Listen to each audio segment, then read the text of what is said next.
Tina Watson era uma americana de 26 anos, de Helena, no Alabama, e ela morreu enquanto mergulhava durante a sua lua de mel com seu marido, Gabe Watson, em Queensland, na Austrália, em 22 de outubro de 2003. Bom, as questões em torno desse caso até hoje permanecem, até hoje deixa todo mundo intrigado. A Tina Watson era uma jovem, com vários sonhos, e o Gabe também parecia ser um cara normal, eles estavam muito felizes, para quem via por fora. E, inicialmente, o Gabe Watson foi acusado pelas autoridades de Queensland pelo assassinato de sua esposa. E o resto você vai saber aqui no episódio de hoje do Casos Reais, porque tem muita coisa em cima desse caso. E ele é conhecido como Honeymoon Killer, esse caso. Por quê? Porque, deram um apelido para o Gabe de assassino de lua de mel, pelo que aconteceu aqui. Mas antes de tudo, por favor, vai lá no meu Instagram, @erica_mirandas, e me deixa um feedback sobre o que você está achando desse episódio, também do podcast inteiro. Me deixa também alguma dica de caso que você queira ver aqui. E também tem o Instagram lá do Casos Reais, que é @casosreaisoficial. E lá também eu tô sempre vendo as mensagens de vocês. Apesar de eu não postar muito por lá não, mas tô sempre vendo as mensagens de vocês. E agora eu vou chamar aí a vinheta e vamos pro caso dessa semana, que tá bem sinistro.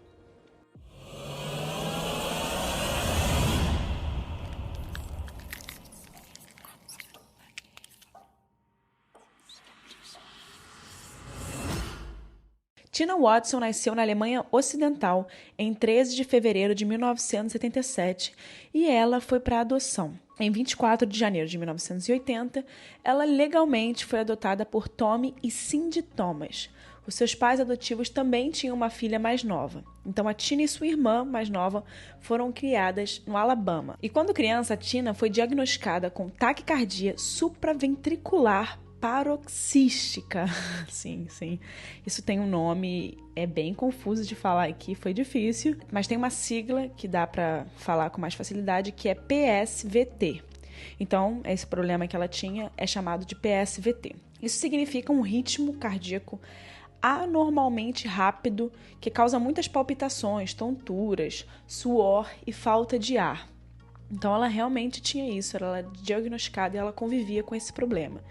E os remédios não estavam ajudando muito ela naquela fase ali da vida, que era a adolescência até a juventude. E aí, nos 24 anos, a Tina foi fazer uma pequena cirurgia para esse problema aí, o PSVT. E a família dela sempre descreveu ela como uma menina alegre, feliz, e que ela costumava iluminar aonde ela chegava, Ela costumava ser uma menina muito alegre. E ela chegou a frequentar a Universidade do Alabama, em Birmingham, e foi onde ela conheceu o David Gabriel Watson. Antes de Gabe, ela estava noiva de outra pessoa, mas ela cancelou esse noivado por causa da desaprovação da mãe dela.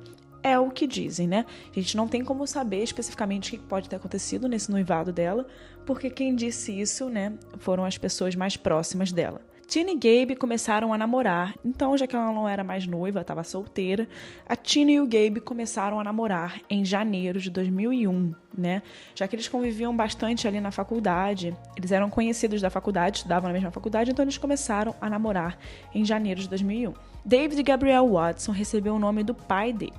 Os seus amigos e o pai descrevem ele como um cara normal, legal, amigável e que poderia se dar bem com qualquer pessoa. O Gabriel começou a convidar a Tina para sair assim que conheceu ela, ou seja, ele já tinha um amor ali platônico por ela e ele estava muito interessado, mas na época ela estava noiva, como eu disse, e ela deixou o Gabe meio de lado, mas ele ficou ali insistindo e não desistiu. Então a Tina e o Gabe compareceram à mesma festa de Ano Novo e foi quando ele convidou a Tina para sair, mais uma vez tentando alguma coisa ali com ela. E quando ela cancelou o noivado, que ela estava engatilhada ali, ela disse sim para ele, para eles saíram. E os dois se formaram na mesma universidade, na Universidade do Alabama. E depois da faculdade, o Gabe começou a trabalhar na empresa do pai e a Tina começou a trabalhar como gerente em uma loja de roupas. O Gabe adora mergulho, era a paixão dele. E além disso, ele também era um ótimo mergulhador de resgate. E ele parecia ser supostamente qualificadíssimo para poder fazer resgates de pessoas. Ele estava realmente levando essa história de mergulhador bem a sério. Para quem conhecia e convivia com ele, parecia que ele estava bem dedicado nisso. E ele costuma mergulhar com frequência, enquanto a Tina não era uma grande fã do esporte. Então, em janeiro de 2003, a Tina começou a fazer aulas de mergulho para aproveitar, né, um pouco ali do que o Gabe gosta e também para fazer com ele, né? E os pais de Tina ficaram preocupados, porque ela tinha aquele problema, vocês lembram? Então, esse problema que ela tinha provavelmente poderia ser perigoso ali embaixo do mar, né? O PSVT. O pai de Tina procurou o Gabe para falar sobre isso, enquanto o Gabe não dava muita bola, né? Ele ignorava um pouco esse problema dela, dizendo que ela estava fazendo mergulho porque queria agradar ele, né? E em fevereiro de 2003, o Gabe pede ao pai de Tina a bênção, né, do casamento, pede a mão para o pai de Tina. E ele estava um pouco hesitante ali, não gostou muito da pergunta do Gabe, não. Ele não queria dar a mão da filha dele, não. E dizem que ele nunca, literalmente, deu a permissão, né? Que o Gabe só perguntou e depois eles se casaram. E durante um tempo ali que ele pediu, né, pro pai de Tina a mão dela, dizem que ele estava ali com anel de noivado em mãos, guardando, e que ele estava meio que demorando para pedi-la, né? Ele ficou demorando um pouco ali, não pediu assim que foi falar com o pai dela, né? Então ele demorou um pouco ali e isso depois entrou em questionamento, né? Mas ele disse que estava apenas esperando pelo momento perfeito.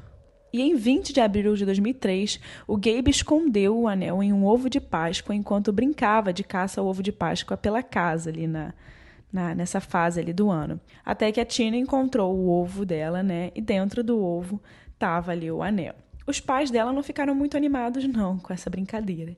Eles pensaram que o Gabe apenas fazia o que ele queria fazer. Não havia muita comunicação entre o casal, né? Não havia muito feedback, não era uma coisa que os dois faziam o que eles queriam, era uma coisa que era mais por ele. E os pais claramente conseguiam ver dessa forma. Talvez casar não era muito o que ela queria. E em 26 de setembro de 2003, a Tina foi ver o pai dela e pediu para ele aumentar o seguro de vida dela e que também adicionasse o Gabe como o único beneficiário. O pai de Tina não entendeu, né? Porque essa pressa toda para alterar o seguro de vida antes de casar. E ele até ignorou tudo isso, né? Porque depois eles entrariam em lua de mel e estava tudo muito corrido por causa do casamento, da lua de mel e etc. Então ele falou, não precisa ter pressa com isso. E em 11 de outubro de 2003, a Tina e o Gabe se casaram.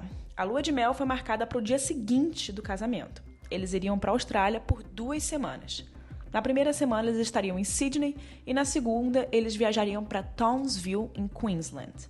Em Townsville, eles embarcariam em um cruzeiro e realizariam 25 mergulhos com cilindro, visitando os locais de Recife, né? Os locais onde tem mais peixes, onde tem mais vida marinha. O navio que eles estavam era chamado de Spoil Sport. Nessa época, o Gabe já havia feito 55 mergulhos, enquanto a Tina havia feito apenas 5 e já iria entrar numa viagem com 25 mergulhos. É muita coisa. E ela era menos experiente que ele, né? Meio óbvio, 5 contra 55, né? Mas o Gabe era um mergulhador de resgate certificado. Então a Tina ali se sentia segura. Até porque eu tenho o certificado de mergulho. Então eu posso explicar um pouco para vocês como funciona essa história de mergulho. Você nunca pode mergulhar sozinho. Você sempre tem um parceiro, a não ser que você seja um mergulhador super profissional, um mergulhador cheio de certificado. E mesmo assim, eu acho que você não pode mergulhar sozinho. Você precisa ter um companheiro. E quando você faz o curso de mergulho, você sempre é instruído como ajudar o seu companheiro. Então, você nunca mergulha sozinho. E dá para ver ali que os dois, né, fizeram cursos separados. Porque ele já tinha 55 e ela já tinha 5 mergulhos. Ele já era um mergulhador super experiente e ela era uma mergulhador que está aprendendo ainda a mergulhar. Então, os dois mergulhando juntos agora eles teriam que fazer os mesmos tipos de mergulho, ou seja, o Gabe deveria se adaptar aos mergulhos básicos, que são os mergulhos para uma pessoa que só fez 5 mergulhos na vida toda, né? Ele não poderia levar ela para fazer mergulhos avançados, porque ela só tinha feito 5, enquanto ele fez 55. Não importa o quão bom mergulhador ele é, o quanto certificado ele tem, porque ela realmente não sabe mergulhar. Então, se algo acontece com ele, se ela é muito básica, ela não consegue às vezes nem salvar ele como companheira, né? Então, só para explicar um pouquinho para vocês como é que funciona. O casal, então, estava pronto para um mergulho mais difícil, né? Mas Gabe se recusou a levar um mergulhador profissional, né, que estava ali disponível para ir com eles. Ele disse que era um mergulhador certificado e que não precisava de nenhuma ajuda adicional. Enquanto eles estavam esperando pelo mergulho, o Gabe estava tendo problemas com seu computador de mergulho, o que deixou a Tina um pouco desconfortável. Eu vou explicar para vocês também um pouquinho sobre o que é o computador de mergulho. O computador de mergulho é tipo um relógio que fica no pulso, que o mergulhador consegue ver a altitude, consegue ver o tempo que eles estão lá embaixo, consegue ver todos os dados, tipo oxigênio, tudo isso. Visibilidade eu também acho que dá pra ver. Eu não me lembro se eu já usei um computador de mergulho. Eu acho que é mais para mergulhadores profissionais. Então, tudo que acontecia no mergulho ficava registrado nesse computador. Então, isso também foi muito bom depois. Eu vou aqui, entre parênteses, contar uma experiência minha, só para vocês terem uma noção. Eu sou mergulhadora básica, né? Eu tenho certificado básico. Então, eu não posso mergulhar abaixo de uma certa profundidade. Eu acho que eu não posso ir abaixo de 20 metros. E além, né? Eu não posso fazer mergulho de 25 metros de profundidade, enfim. Então, eu sou básica. Eu não estou certificada para ir além desse perímetro, né? Eu não consigo fazer um mergulho além disso. Eu teria que fazer um outro curso para conseguir fazer um mergulho mais avançado. E nesse caso, eles estavam indo fazer um mergulho mais difícil, né? Era um mergulho que era um pouco mais fundo, que era um mergulho que tinha um naufrágio nesse mergulho, tinha um barco lá naufragado. Então, era um mergulho que, por exemplo, eu não poderia fazer. Eu estou mais ou menos ali na categoria que a Tina estava. Eu fiz mais ou menos 5 mergulhos e eu não poderia fazer esse mergulho. Inclusive, aconteceu comigo uma experiência dessa. Eu viajei para Bonito, no Mato Grosso do Sul, e o mergulho que eu queria fazer, inclusive eu tinha pago já uma parte do mergulho, tinha agendado. Eu cheguei lá e no dia o mergulho estava classificado como avançado, não como básico, como ele é normalmente. Por quê? Porque nesse dia estava tendo algas. Então, a visibilidade, aonde é o nível básico, era muito ruim. Então, as pessoas teriam que descer abaixo, né, e ir mais profundo para conseguir ver com mais clareza, para poder ver peixes, etc., para realmente fazer o mergulho. Ali, no meu nível básico, estava com algas, então não dava para ver nada. Então, aquele mergulho naquele dia era classificado como avançado e eu não pude fazer. Eu cheguei, o mergulhador profissional, né, o instrutor, chegou para mim e falou: olha, hoje está cheio de alga aqui, não vai dar para ver nada na visibilidade do seu tipo de mergulho, que é básico, e hoje só estamos recebendo pessoas com carteira avançada. E eu fui embora para casa. Eles devolveram o meu dinheiro, eu fiz um outro mergulho, que era básico, e eu fui embora para casa. Então, é mais ou menos assim que funciona. Se você não está caracterizado, né? Se você não está habilitado para fazer um mergulho avançado, o instrutor também não pode deixar com que a pessoa faça. Apesar dela estar acompanhada de um mergulhador, entre aspas, profissional, que era o Gabe, né? Inclusive, certificado de resgate. Mas ela não deveria ter descido aquele dia, porque ela não estava apta, né? Enfim, essa é a minha opinião, de acordo com tudo que eu sei, por eu já ter mergulhado no mar aberto, no oceano, em água doce. E nunca mergulhei nem em piscina, só mergulhei em ambientes externos, né? E eu vou ser sincera com vocês, tá? A primeira vez que você mergulha, quando tá tirando ali o certificado, é um pouco desconfortável mesmo, tá? Eu tive um ataquezinho, assim, eu fiquei um pouco nervosa, mas um instrutor foi fundamental para me ajudar a ficar tranquila, para me fazer acostumar, porque é como você colocar realmente, tirar um peixe fora d'água. E a gente se coloca dentro do mar, né? A gente está entrando ali num ambiente que a gente não conhece nada, que é tudo muito novo, e a gente tem que respeitar muito as coisas ali embaixo. Então, é um pouco disso. Eu acho que todo mundo fica um pouco desconfortável no início. Ainda mais ela que tinha um problema, né? Então, vamos parar aqui de fazer parênteses. No dia 22 de outubro de 2003, o mergulho estava sendo considerado difícil, né? Eu tinha falado para vocês. Por causa da profundidade e a corrente do oceano naquele dia. E haviam pessoas no barco para ajudar se algo desse errado. Antes do mergulho, Gabe pediu o peso adicional para Tina. Na opinião dele, ela não iria conseguir descer sem esse peso. Esse peso, gente, como é que eu posso falar? É como se fossem anilhas de academia mesmo, tá? É como se fossem anilhas de academia, que são lastros que você coloca no cinto para afundar. Porque como a gente está com um cilindro, como a gente também tem o nosso peso, a gente tem um cilindro, então seria mais fácil do mergulhador subir, né? Seria muito difícil da gente conseguir mergulhar se a gente não tivesse esses cilindros. E você faz a conta de acordo com o seu peso. Agora eu não lembro direito, porque já tem um tempo que eu não mergulho, por causa da pandemia, mas eu me lembro que era relativo ao peso. Por exemplo, a Érica tem 60 quilos, então a gente tem que colocar lastro a cada 10 quilos. Tô dando um exemplo, tá bom? Mas é mais ou menos isso. Se eu coloco muito desse peso, eu afundo mais do que eu devo, né? É mais difícil para mim subir, porque eu tô mais pesada. Óbvio, afinal eles colocam um peso, literalmente um peso na sua cintura. E quando, por exemplo, tá com pouco peso para descer, eles colocam mais um porque você não tá conseguindo, fazer um mergulho tão bem, você tá flutuando mais. Enfim. E aí, ele adicionou mais peso para Tina, porque ele achava que aquele peso que ela tava inicialmente, que os instrutores colocaram, não era o peso ideal para ela conseguir fazer o mergulho, tranquilamente. Depois que eles adicionaram esse peso, eles mergulharam e poucos minutos depois de estarem debaixo da água, o Gabe disse que a Tina começou a agir muito preocupada, tentando avisar para ele que algo estava errado. O Gabe então disse que a Tina acidentalmente arrancou a máscara de respiração de seu rosto e então ele começou a entrar em pânico.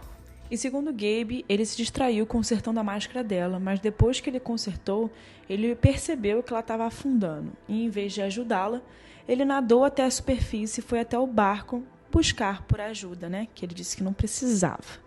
Enquanto isso, havia um instrutor que estava lá embaixo, o Wade, estava lá na água, e que viu a Tina afundar. Então ele agarra ela e tenta levar ela para a superfície. O instrutor levou ela para um outro barco, que era chamado Jazz 2, e deu para ela um CPR por mais ou menos 30 minutos. E quando as pessoas perguntaram a Gabe por que ele não trouxe ela para a superfície, o motivo dele foi que ele nunca aprendeu como trazer alguém de volta à superfície, apesar dele ser um mergulhador de resgate. O Gabe voltou para o barco original, o barco que eles saíram, e nem perguntou onde a Tina estava ou se ela estava bem, se ela estava ok. E as pessoas no barco estranharam e disseram que Gabe estava agindo de forma muito estranha. Ele estava pedindo abraços a todos. Os companheiros disseram que ele nem parecia muito chateado.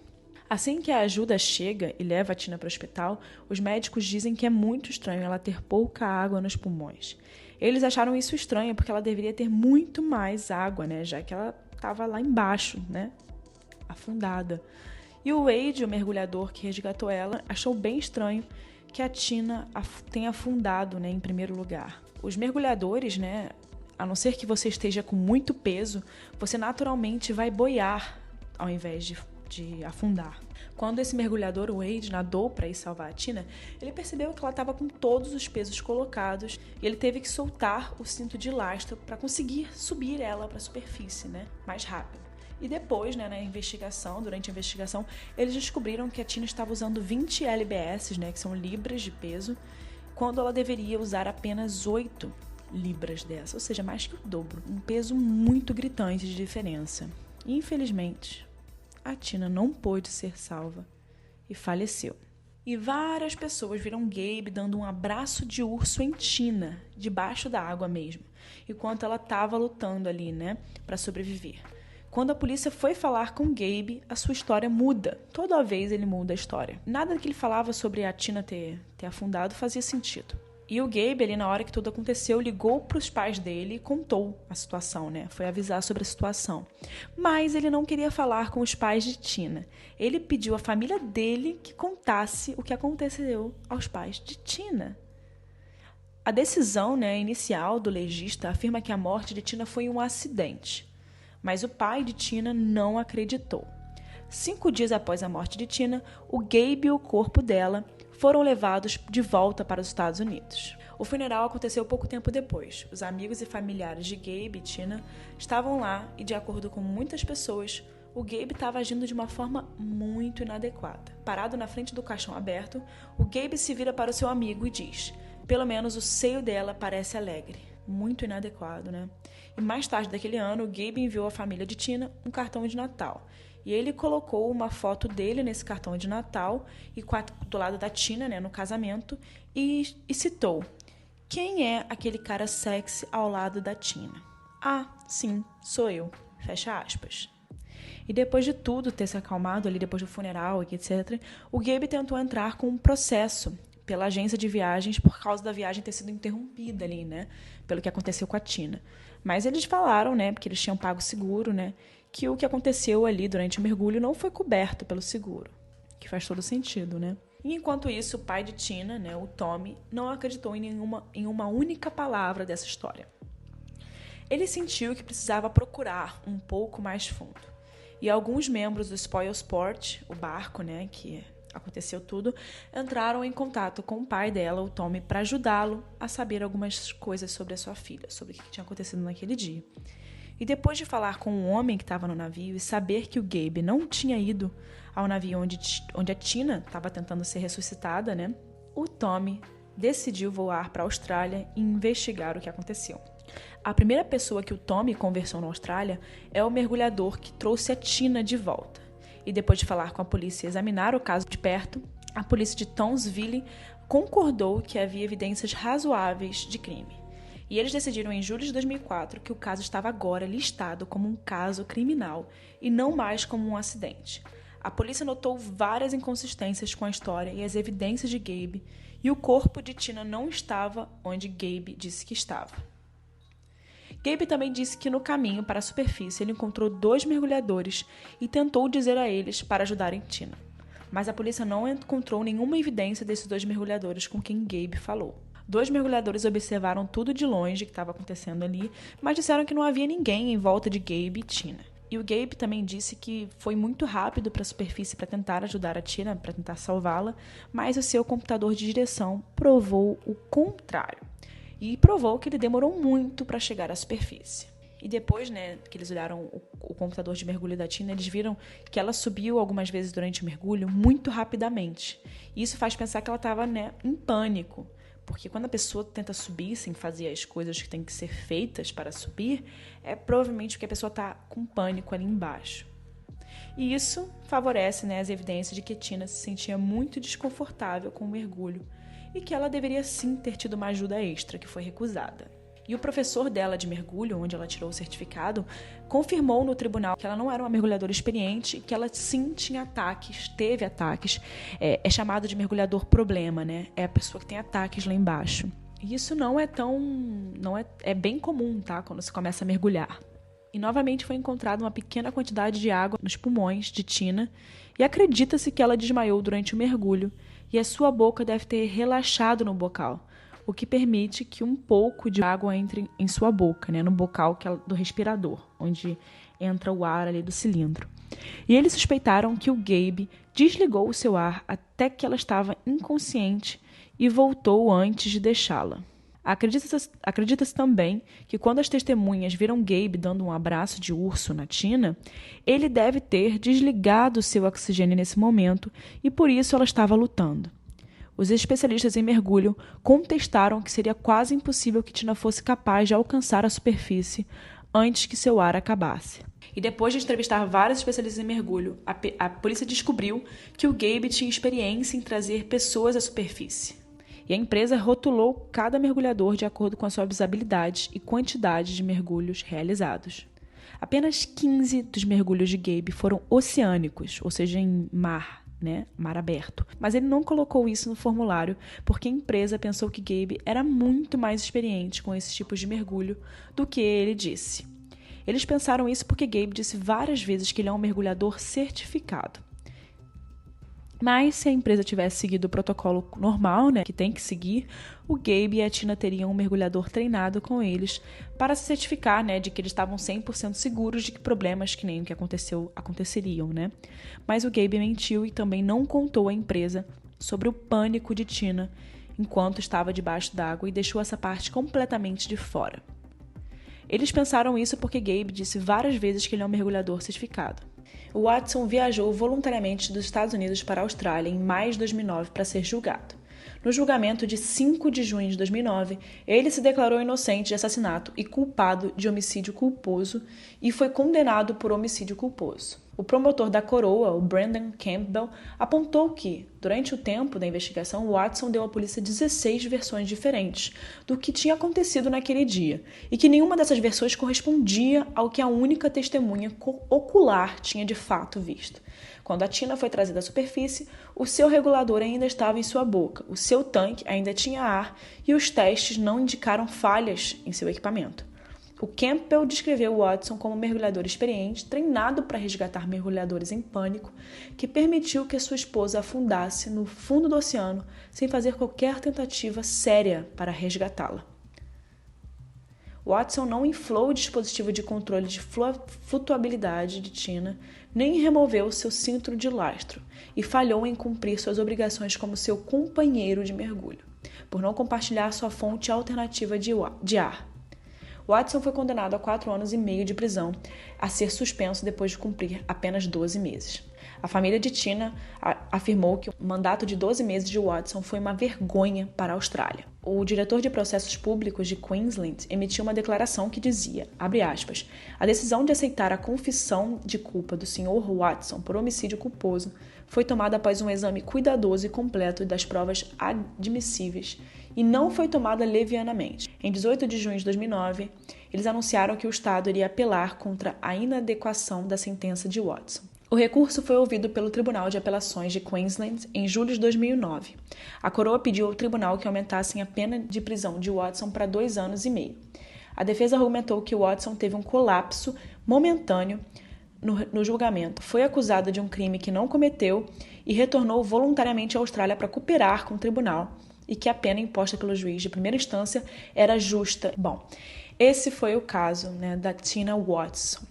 Esse é um caso para mim que eu já deixei claro para vocês o que eu acho sobre esse caso. Como mergulhador, né, como mergulhadora, eu posso dizer que realmente teve muitas falhas aí do Gabe como o companheiro de mergulho, falhas consideradas inadmissíveis, né? Porque faz parte do certificado dele resgatar pessoas em pânico, e ele não fez isso com a mulher dele, né? Eu, Érica, com curso básico, conseguiria ajudar uma pessoa a conseguir respirar, né? É só eu dar o meu outro cilindro que está do meu lado de ar para a pessoa. A gente é indicado no treinamento quando a pessoa perde o bocal dela, não encontra o cilindro de ar dela, né? O bocal de ar, a gente está indicado a dar o nosso para a pessoa respirar.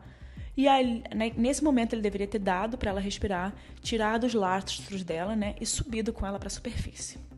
Era isso que deveria ser feito. Eu não sou a mergulhadora mais experiente do mundo e consigo pensar nisso se eu tivesse que salvar meu companheiro de mergulho. Então, gente, esse caso é um absurdo, me deixou revoltadíssima e por isso que eu trouxe eles aqui para vocês.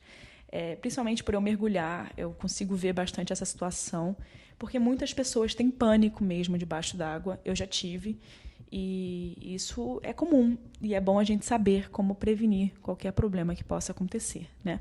Apesar de toda vez que a gente mergulhar, a gente sempre vai ter pessoas por perto e instrutores por perto, então sempre fique por perto desses instrutores. Eu nunca perco de visão meu instrutor quando eu estou lá embaixo. Ainda mais porque avisar as coisas lá embaixo tem toda uma comunicação subaquática, né?